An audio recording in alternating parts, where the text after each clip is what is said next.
ರಾಮನಗರದ ವಿಶೇಷತೆಗಳಲ್ಲಿ ಇದೊಂದು ಐತಿಹಾಸಿಕವಾದಂಥ ಸಮಾರಂಭ ಅಂತ ಹೇಳೋದಕ್ಕೆ ಹೆಮ್ಮೆ ಅಂತ ಅನಿಸುತ್ತೆ. ನಮ್ಮ ನಾಡು ಕಟ್ಟಿದವರಲ್ಲಿ ಮುಖ್ಯವಾಗಿ ನಾವು ಮಹಾತ್ಮ ಗಾಂಧೀಜಿ, ಸಂವಿಧಾನ ಶಿಲ್ಪಿ ಡಾಕ್ಟರ್ BR ಅಂಬೇಡ್ಕರ್ ಅವರನ್ನು ಸದಾ ನೆನಪಿಸ್ಕೊಳ್ತಾ ಇರ್ತೀವಿ. ಅವರ ಚಿಂತನೆಗಳು, ಅವರ ಮಾರ್ಗದರ್ಶನ ನಮಗೆ ಹೇಗೆ ಸದಾ ನೆನಪಿನಲ್ಲಿ ಉಳಿದಿರ್ತದೋ ಅದೇ ಸಾಲಿಗೆ ಸೇರ್ತಕ್ಕಂಥ ಮತ್ತೊಬ್ಬರು ರಾಷ್ಟ್ರಮಟ್ಟದ ರಾಜಕಾರಣಿ ಅಂದರೆ ಅವರು ಕೆಂಗಲ್ ಹನುಮಂತಯ್ಯನವರು. ಕಾರಣ ಆದರೂ ಇಷ್ಟೇ, ಈ 3 ಜನ ಕಾನೂನು ಪದವಿಯನ್ನ ಪಡೆದಂತ ಮಹಾಪಂಡಿತರು. ಪ್ರಾರಂಭದಲ್ಲಿ ಅವರು ವಕೀಲರಾಗಿ ವೃತ್ತಿ ಆರಂಭಿಸಿ ಇಡೀ ಜನರ ನೋವು ನಲಿವುಗಳನ್ನ ಅಕ್ಷರಶಃ ಅರ್ಥ ಮಾಡಿಕೊಂಡು ಈ ಹಿನ್ನೆಲೆಯಲ್ಲಿ ಈ ದೇಶದ ಜೀವನ ಪದ್ಧತಿ, ಆಡಳಿತ ಕ್ರಮ ಅನ್ನೋದ್ರ ಬಗ್ಗೆ ತಮ್ಮ ಅಂತರಂಗದಲ್ಲಿ ಆಲೋಚನೆಗಳನ್ನು ಮಾಡಿ ಅಕ್ಷರ ರೂಪಕ್ಕಿಳಿಸಿ ಅದನ್ನ ಅಕ್ಷರಶಃ ಅನುಷ್ಠಾನಕ್ಕೆ ತಂದಂತಹ 3 ಜನ ಈ ತ್ರಿಮೂರ್ತಿಗಳಲ್ಲಿ ನಮ್ಮ ಈ ನೆಲದ ಒಂದು ಕುಡಿ ಅಥವಾ ಈ ನೆಲದಲ್ಲಿ ಲಕ್ಕಪ್ಪನ ಹಳ್ಳಿ ಅಂತಕ್ಕಂಥ ಒಂದು ಪುಟ್ಟ ಹಳ್ಳಿಯ ರೈತ ಕುಟುಂಬದಲ್ಲಿ ಹುಟ್ಟಿದಂಥ ಕೆಂಗಲ್ ಹನುಮಂತಯ್ಯನವರು ಒಬ್ರು ಅಂತ ಹೇಳ್ಕೊಳ್ಳೋದಕ್ಕೆ ನಾವೆಲ್ಲರೂ ನಿಜವಾಗ್ಲೂ ಹೆಮ್ಮೆ ಪಡಬೇಕು ಮತ್ತು ಸಂತೋಷ ಪಡಬೇಕು. ಬಂಧುಗಳೇ, ಇವತ್ತು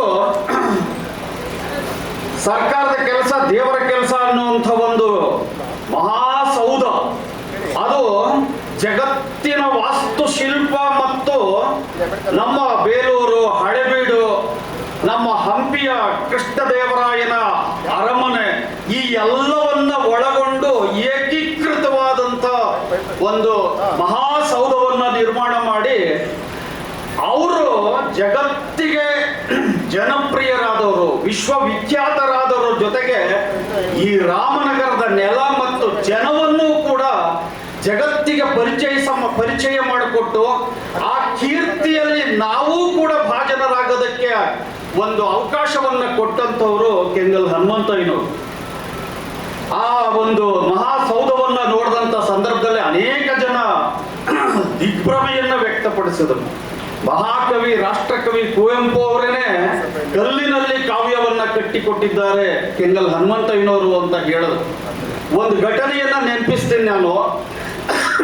ಅವರು ಹೇಗೆ ಜನಸೇವೆಗೆ ಶುರು ಮಾಡಿದ್ರು ಅಂದ್ರೆ, ಒಂದು ಹಳ್ಳಿನಲ್ಲಿ ರೈತರ ಮೇಲೆ ತೆರಿಗೆ ಜಾಸ್ತಿ ಆಗ್ತಂತ ಸಂದರ್ಭದಲ್ಲಿ ಈ ಗಂಡಸರು ಹೋರಾಟ ಮಾಡಿದ್ರೆ ಜೈಲ್ಗೆ ಹಾಕ್ತಾರೆ ಅನ್ನೋದಕ್ಕೋಸ್ಕರ ಗಂಡಸರು ಯಾರು ಊರಲ್ಲಿ ಇರಬೇಡಿ, ಹೆಂಗಸರು ಮಾತ್ರ ಅಧಿಕಾರಿಗಳಿಗೆ ಪೊರಕೆ ಸೇವೆ ಮಾಡಿ ಅಂತ ಹೇಳಿ ಪೊರಕೆ ಚಳುವಳಿ ಮುಖಾಂತರ ಅವರು ಆಡಳಿತಕ್ಕೆ ಚುರುಕು ಮುಟ್ಟಿಸಿದಂಥವರು ಮಾನ್ಯ ಕೆಂಗಲ್ ಹನುಮಂತಯ್ಯನವರು.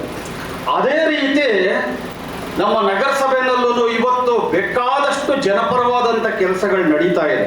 ಅಂದು ಕೆಂಗಲ್ ಹನುಮಂತಯ್ಯನವರು ಹಳ್ಳಿಯ ಜನ ಅವರು ದುಡಿದು ಶ್ರಮ ಪಟ್ಟು ಮನೆಗೆ ಬಂದಂಥ ಸಂದರ್ಭದಲ್ಲಿ ಅವರು ಭಜನೆಗಳನ್ನ ಮಾಡಬೇಕು, ಹರಿಕಥೆಗಳನ್ನ ಕೇಳಬೇಕು, ಅವರು ನಾಟಕಗಳನ್ನ ನೋಡಬೇಕು ಅಂತ ಹೇಳಿ ಈ ಸಾಂಸ್ಕೃತಿಕ ವಾತಾವರಣವನ್ನ ನಿರ್ಮಾಣ ಮಾಡೋದಕ್ಕೆ ಸರ್ಕಾರದಿಂದ ಅನುದಾನಗಳನ್ನ ಬಿಡುಗಡೆ ಮಾಡ್ತಾರೆ, ಭಜನಾ ಮಂದಿರಗಳನ್ನ ಕಟ್ತಾರೆ. ಇವತ್ತು ಕೂಡ ಈ ತರದ ಒಂದು ಕಾರ್ಯಕ್ರಮವನ್ನ ನಮ್ಮ ನಗರಾಡಳಿತ ಮಾಡ್ತಾ ಬರ್ತಾ ಇದೆ. ಅದು ಅಂಬೇಡ್ಕರ್ ಜಯಂತಿ ಆಗಿರಲಿ, ರಾಜ್ಯೋತ್ಸವದ ಕಾರ್ಯಕ್ರಮ ಆಗಲಿ, ಕೆಂಗಲ್ ಹನುಮಂತಯ್ಯನವರ ಒಂದು ಸ್ಮರಣೆಯನ್ನ ಮಾಡಿಕೊಡೋದಕ್ಕೆ ಕೆಂಗಲ್ ಪ್ರಶಸ್ತಿಯನ್ನ ಕೊಡೋದ್ರ ಮುಖಾಂತರ ರಾಮನಗರದಲ್ಲೂ ಒಂದು ಎಲ್ಲ ಜನರನ್ನ ಒಂದು ಒಳಗೊಂಡಂತ ಅಭಿವೃದ್ಧಿಯನ್ನ ಮಾಡಬೇಕು ಅನ್ನುವಂಥ ಸಂಕಲ್ಪ ನಮ್ಮ ಅಧ್ಯಕ್ಷರಾದಂಥ ಕೆ ಶೇಷಾದ್ರಿ ಅವರದು. ಅವರು ಒಂದು ರೀತಿ ಬಸವಣ್ಣನ ಆಸ್ಥಾನದಲ್ಲಿ ಅನುಭವ ಮಂಟಪದಲ್ಲಿ ಹೇಗೆ ಅಲ್ಲಮ ಪ್ರಭು ಇದ್ರು ಹಾಗೆ ಪ್ರತಿದಿನ ಅವರ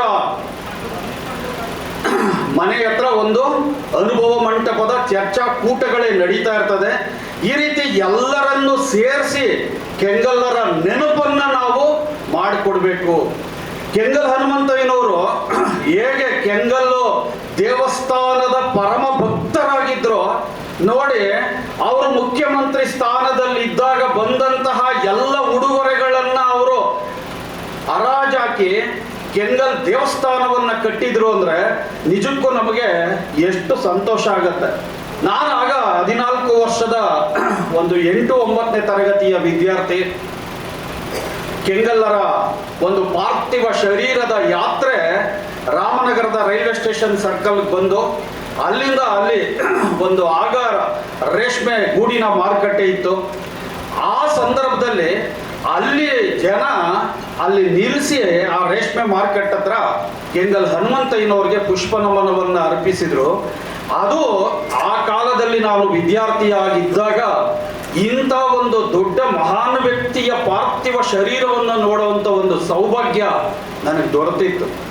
ಅವತ್ತು ನಾನು ಈಗೂ ಶವ ಸಂಸ್ಕಾರಗಳನ್ನು ಮಾಡ್ತಾರ, ಇಷ್ಟೊಂದು ಪುಷ್ಪಮಾಲಿಕೆಗಳು ಈ ವ್ಯಕ್ತಿಗೆ ಬಿದ್ದಿದೆ ಅನ್ನೋದಾದ್ರೆ ಇವರೆಷ್ಟು ಜನಾನುರಾಗಿಗಳಾಗಿದ್ರು. 1980ಕ್ಕೆ ನೀವು ಹೋಲಿಸ್ಕೊಂಡ್ರೆ ಸಕಲ ಸರ್ಕಾರಿ ಮರ್ಯಾದೆಗಳೊಂದಿಗೆ ಗೌರವಗಳೊಂದಿಗೆ ಇವತ್ತು ಕೆಂಗಲ್ನಲ್ಲಿ ಕೆಂಗಲ್ ಹನುಮಂತಯ್ಯನವರು ವಿರಾಜಮಾನರಾಗಿದ್ದಾರೆ. ಅವರ ಒಂದು ಅಭೂತಪೂರ್ವವಾದಂಥ ರಾಜ್ಯಕ್ಕೆ, ನಮ್ಮ ಪ್ರದೇಶಕ್ಕೆ, ನಮ್ಮ ಜನ ಸಮುದಾಯಕ್ಕೆ, ನಮ್ಮ ನಾಡಿಗೆ ಅವರು ಕೊಟ್ಟಂಥ ಕೊಡುಗೆಗಳು, ಅವರ ವ್ಯಕ್ತಿತ್ವ, ಅವರ ಮಾತುಗಳು, ಅವರ ಸಂದರ್ಶನಗಳು, ಅವರು ಕಟ್ಟಿದಂಥ ಈ ವಿಧಾನಸೌಧ ಅವೆಲ್ಲವೂ ಏನೋ ಸುಲಭಕ್ಕೆ ಆದವೇನಲ್ಲ. ಅಕ್ಕಿಯನ್ನ ಕೊಟ್ಟು ನಮಗೆ ಕೆಂಗಲ್ಲರು ಮರೆಯಾಗಿದ್ದಾರೆ. ಬಂಧುಗಳೇ, ಇವತ್ತು ನಿಜವಾಗ್ಲೂ ಸೋಲನ್ನ ಅರಿಯದಂಥ ಒಂದು ವ್ಯಕ್ತಿತ್ವ ಯಾವುದಾಗಿತ್ತು ಅಂದರೆ ಅದು ಕೆಂಗಲ್ಲರದಾಗಿತ್ತು. ಅತ್ಯಂತ ನಿಷ್ಠೂರವಾದಂಥ ಮಾತುಗಳನ್ನ, ಚಿಂತನೆಗಳನ್ನ ಅವರು ಸಮಾಜದ ಒಳಿತಿಗಾಗಿ ಕೊಟ್ಟಂಥವರಾಗಿದ್ರು. ಅವರು ಪ್ರಧಾನಮಂತ್ರಿ ನೆಹರೂರವರನ್ನೇ ಟೀಕೆ ಮಾಡುವಂಥವರಾಗಿದ್ರು. ಒಂದು ಸತಿ ಆ ರೀತಿ ಪಾರ್ಲಿಮೆಂಟಲ್ಲಿ ಟೀಕೆ ಮಾಡಿದಾಗ ಕೆಂಗಲ್ ಹನುಮಂತಯ್ಯನವರು ಪಾರ್ಲಿಮೆಂಟ್ ಮುಗಿಸಿ ನಡ್ಕೊಂಡು ಬರ್ತಾ ಇದ್ರಂತೆ. ಆದರೆ ನೆಹರೂರವರು ಕೆಂಗಲ್ ಹನುಮಂತಯ್ಯನವರು ಎಷ್ಟೇ ಟೀಕೆ ಮಾಡಿದ್ರು ಅವರ ವ್ಯಕ್ತಿತ್ವವನ್ನು ನೋಡಿ ಅವರು ನಡ್ಕೊಂಡು ಹೋಗ್ತಾ ಇರೋದನ್ನ ಗಮನಿಸಿ ಅವ್ರನ್ನ ಕರೆದು ಕಾರಲ್ಲಿ ಕೂರಿಸ್ಕೊಂಡ್ರಂತೆ. ಹಾಗಂದ್ರೆ ಒಬ್ಬ ಸಾಮಾನ್ಯ ಕುಟುಂಬದಲ್ಲಿ ಹುಟ್ಟಿದಂಥ ವ್ಯಕ್ತಿ ಈ ರೀತಿ ದೊಡ್ಡ ವ್ಯಕ್ತಿತ್ವವನ್ನು ರೂಢಿಸ್ಕೊಂಡಿದ್ದಾರೆ. ಆ ವ್ಯಕ್ತಿತ್ವ ನನಗನ್ಸುತ್ತೆ ಈ ಮಣ್ಣಿನಲ್ಲಿ ಹುಟ್ಟಿದಂಥ ಪ್ರತಿಯೊಬ್ಬರಿಗೂ ಇದೆ ಅಂತ ನನಗನ್ಸುತ್ತೆ. 1978ರ ಚುನಾವಣೆಯಲ್ಲಿ ಇಂದಿರಾ ಗಾಂಧಿಯವರು ಕರ್ನಾಟಕಕ್ಕೆ ಬಂದಂಥ ಸಂದರ್ಭದಲ್ಲಿ ನೆಹರು ಕುಟುಂಬದ ಮೇಲಿನ ಪ್ರೀತಿ, ವಿಶ್ವಾಸ, ಅಭಿಮಾನಕ್ಕೆ ಅವರ ಚುನಾವಣೆಯಲ್ಲಿ ಗೆಲ್ಲಿಸ್ತಾರೆ. ಒಟ್ಟಾರೆಯಾಗಿ ರಾಮನಗರಕ್ಕೆ ಒಂದು ಗ್ರಹಣ ಹಿಡಿದಿದೆ. ಆ ಗ್ರಹಣ ಯಾವುದಪ್ಪ ಅಂದರೆ ನಮ್ಮ ಅಸ್ಮಿತೆಯ ರಾಜಕಾರಣ. ನಾವು ನಮ್ಮನ್ನ ಆಳ್ವಿಕೆ ಮಾಡ್ಕೋಬೇಕು, ನಮ್ಮ ಮನೆಯನ್ನ ನಾವು ಆಳ್ವಿಕೆ ಮಾಡಬೇಕೇ ಹೊರತು ಹೊರಗಿನವ್ರಿಗೆ ಕೊಡುವಂಥ ಅವಕಾಶಗಳನ್ನು ನಾವು ಕೊಡಬಾರ್ದು ಮುಂದಿನ ದಿನಗಳಲ್ಲಿ. ಇದಕ್ಕೆ ಕೆಂಗಲ್ ಹನುಮಂತಯ್ಯನವರು ನಮಗೆ ಸ್ಫೂರ್ತಿಯಾಗಬೇಕು, ಪ್ರೇರಣೆಯಾಗಬೇಕು, ಆದರ್ಶವಾಗಬೇಕು. ಈ ಹಿನ್ನೆಲೆಯಲ್ಲಿ ಹಿಂದಿನ ಒಂದು ಪರಂಪರೆಯನ್ನು ನಾವು ಅರ್ಥ ಮಾಡ್ಕೊಳ್ತಾ ಮುಂದಿನ ಭವಿಷ್ಯವನ್ನ ರೂಢಿಸ್ಕೋಬೇಕಾಗಿದೆ.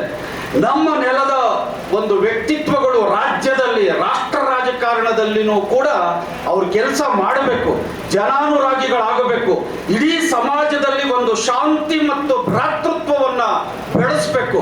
ನಮಗೆ ಬಹಳ ಮುಖ್ಯವಾಗಿರುವತ್ತು ಯಾರಿಗೂ ದುಡ್ಡು ಬೇಕಾಗಿಲ್ಲ, ಜನಗಳ ಸಂಪಾದನೆ ಮಾಡೋ ಸಾಮರ್ಥ್ಯ ಇದೆ.